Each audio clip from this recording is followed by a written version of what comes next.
PFI से जुड़े कई अहम खुलासे, संगठन ने बनाई कई शाखाएं, एजेंसियों को गच्चा देने की नीयत।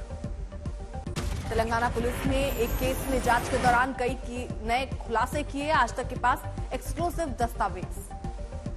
पीएफआई की साजिश, युवाओं को मार्शल आर्ट और पत्थरबाजी की ट्रेनिंग देने की साजिश।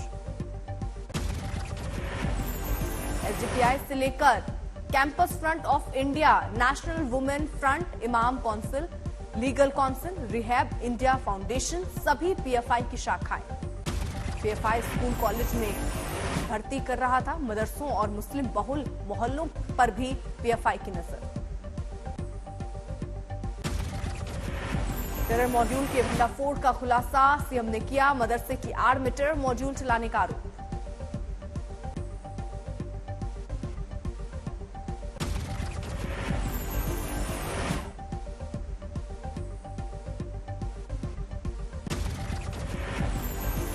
असम का बरपेटा और मोरीगांव जिला में दो जिहादी मॉड्यूल को हमने पकड़ा और ये जिहादी मॉड्यूल का साथ इन्वॉल्व सारे लोगों को अरेस्ट किया। जमीर उल हदा का मदरसा सील, सहारिया गांव में चल रहा था मदरसा, मुफ्ती मुस्तफा अहमद भी था जिहादी। मदरसे पर मारा गया छापा, बैंकों की पासबुक और कई फोन जब्त।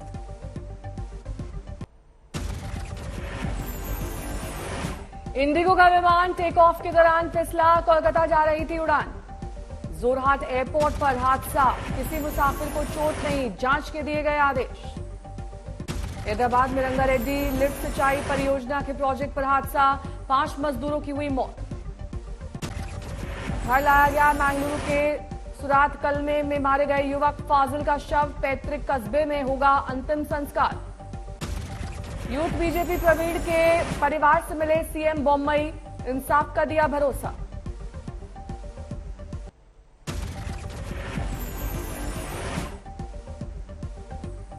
गुजरात जहरीली शराब केस में राहुल ने उठाया सवाल, कहा शराबबंदी के बाद भी कौन नशे का कर रहा है कारोबार। जहरीली शराब केस पर मनीष सिसोदिया का ट्वीट, गुजरात में बीजेपी नेताओं के घरों में चल रही है नकली शराब की फैक्ट्रियां। यूपी में 13 आईएएस के तबादले, वाराणसी के डीएम भी हटाए गए। संसद में आज कांग्रेस उठाएगी अग्निवीर स्कीम केस, दीपेंद्र हुड्डा ने दिया कार्य स्थगन प्रस्ताव। सीहोर में पंचायत सदस्यों की गिरफ्तारी पर भड़के दिग्विजय, बोले पुलिस मनमानी कर रही, हर केस में सीएम शिवराज तक जाता है पैसा। रक्षा मंत्री राजनाथ सिंह ने हादसे पर जताया दुख, कहा देश ने 2 वायुवीरों को खो दिया। राजस्थान के मुख्यमंत्री अशोक गहलोत ने विमान हादसे को बताया दुखद, शहीद पायलटों के परिवार के प्रति जताई संवेदना।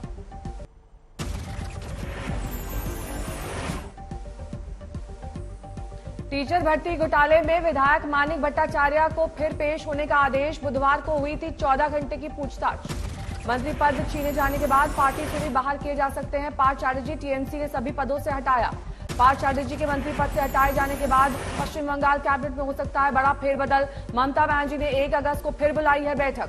पार्थ चैटर्जी की करीबी अर्पिता मुखर्जी के घर से नोटों का जखीरा बरामद होने पर पहली बार बोली ममता, कहा खेल बड़ा है, अभी कुछ नहीं बोलूंगी। आज टीचर भर्ती घोटाले के पीड़ितों से मिलेंगी टीएमसी नेता अभिषेक बैनर्जी, कोलकाता में गांधी प्रतिमा के सामने कर रहे हैं प्रदर्शन। पार्थ चैटर्जी की करीबी अर्पिता पर ईडी का एक्शन जारी, 4थे फ्लैट पर मारे गए छापेमारी। सूत्रों के मुताबिक अर्पिता मुखर्जी से पूछताछ में बताया गया कैसे पार्थ मुखर्जी के हैं उसके घर पर किया गया इस्तेमाल। अर्पिता मुखर्जी के घर से अब तक 50 करोड़ कैश बरामद, करीब 5 करोड़ के गहने जब्त। बंगाल टीचर भर्ती घोटाले में सीपीएफ ने ममता बनर्जी से मांगा इस्तीफा, कहा पार्थ चैटर्जी को हटाने से कुछ नहीं होगा। बीजेपी के दिलीप घोष का ममता पर आरोप, कहा यह हजारों करोड़ का घोटाला है, इसमें सारे एमएलए शामिल हैं।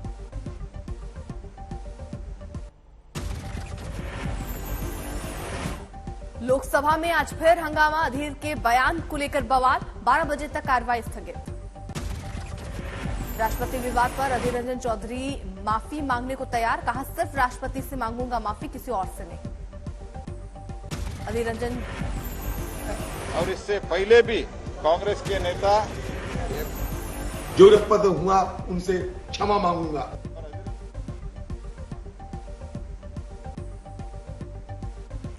अधीर के बयान से भड़की बीजेपी। संसदीय कार्य मंत्री प्रहलाद जोशी ने कहा, जानबूझकर दिया बयान। राष्ट्रपति पर टिप्पणी को लेकर एमपी में कांग्रेस नेता अधीर रंजन चौधरी के खिलाफ एफआईआर दर्ज। बीजेपी के आदिवासी नेता ने दर्ज कराई शिकायत।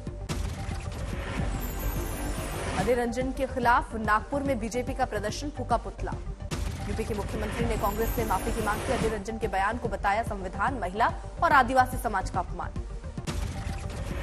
कांग्रेस के सांसद की अभद्र टिप्पणी संविधान का अपमान है, भारत की मातृशक्ति का भी अपमान है, भारत के जनजातीय समाज का भी अपमान है। राष्ट्रपति को लेकर कांग्रेस नेता अधीर रंजन चौधरी के विवादित बयान के खिलाफ बीजेपी आग बबूला। महिला बीजेपी कार्यकर्ताओं का प्रदर्शन। 13 राज्यों के महिला आयोग ने साझा बयान जारी कर अधीर रंजन के बयान की आलोचना की, बताया अपमानजनक। पीएम मोदी ने चेन्नई में अन्नामलाई यूनिवर्सिटी के दीक्षांत समारोह में किया संबोधित। बोले, युवा ही भविष्य के इंजन है, देश बेशुमार बढ़े हैं मौके। प्रधानमंत्री आज गांधीनगर गिफ्ट सिटी में अंतर्राष्ट्रीय बुलियन एक्सचेंज का करेंगे शुभारंभ। देश में काम करेगा पहला बुलियन एक्सचेंज। आज से चित्रकूट में बीजेपी का 3 दिन का चिंतन शिविर। पार्टी अध्यक्ष जेपी नड्डा और सीएम योगी देंगे जीत का मंत्र। अखिलेश यादव ने बुंदेलखंड एक्सप्रेसवे को बताया भ्रष्टाचार का प्रतीक, कहा ईडी जांच क्यों नहीं करती है। डीपी चीफ महबूबा मुफ्ती ने केंद्र को दी चुनौती, कहा लद्दाख के चीन के कब्जे वाले हिस्से में फहराकर दिखाएं तिरंगा। फतेहपुर में हत्या मामले में आरपीआई किसान मोर्चा के प्रदेश अध्यक्ष समेत 6 लोगों को आजीवन कारावास। 2015 में वारदात को दिया था अंजाम। लखनऊ के लुलू मॉल पर आजम खान बोले, कहा लुलू का मालिक आरएसएस का फंड रेजर। रखने वाला क्योंकि आरएसएस का फंड रेजर है, उसने माल बनाया है। नमाजी भी वही लाया था, विवाद भी उसने खड़ा किया, उसे इसका नाम बदलना चाहिए।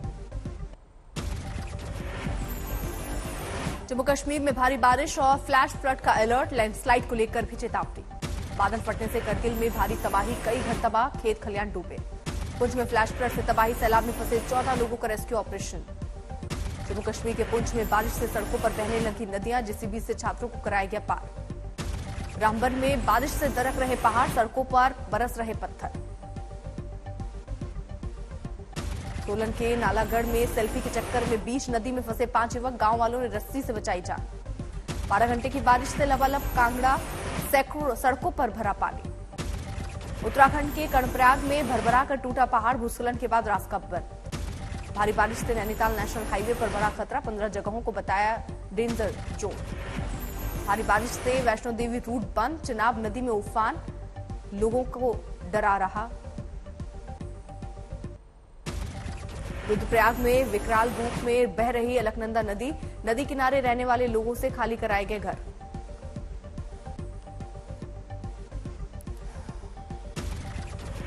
भारी बारिश में हल्द्वानी हुआ पानी पानी, सड़कों पर चलना हुआ मुश्किल।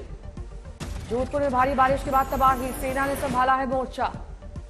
रेवाड़ी में बारिश से लबालब इलाका, हाईवे पर आया बारिश का पानी। अमरावती में नाले के उफान में फंसे 14 मजदूर, घंटों चला रेस्क्यू ऑपरेशन। कानपुर में बारिश में बढ़ाई परेशानी, पुलिस थाने में घुसा पानी। वाराणसी में गंगा नदी उफान पर, कई घाट डूबे, नाव चलाने में दिक्कत। बागेश्वर में बारिश बनी आफत, सड़क पर आया मलबा, खतरों में सफर करने को मजबूर है लोग। हिमाचल प्रदेश में अगले 2 से 3 दिन में होगी जबरदस्त बारिश, मौसम विभाग ने जारी किया ऑरेंज अलर्ट। कोडरमा में नदी पर पुल टूटने से कई गांव का टूटा संपर्क, जान जोखिम में डालकर नदी पार कर रहे हैं निवासी।